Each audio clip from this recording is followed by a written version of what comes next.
Ang nakas lagi ni Ron karon sir. Di na may gibok dito mantay arati.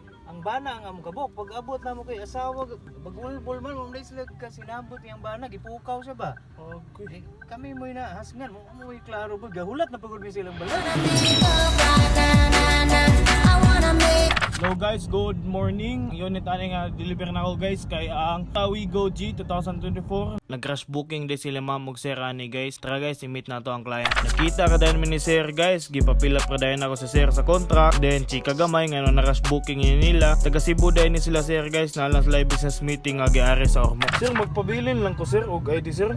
Kay pag taga Ormoc ka dili akong pabilin pero kanang taga outside na guys sa Ormoc o kanang after sa pag-inform sir guys sa mga details about sa pagrenta, gibidyohan ra din mo ang palibot sa unit guys para makalakaw na si sir. So guys, thank you so much sir sa pagsalig. Salamat.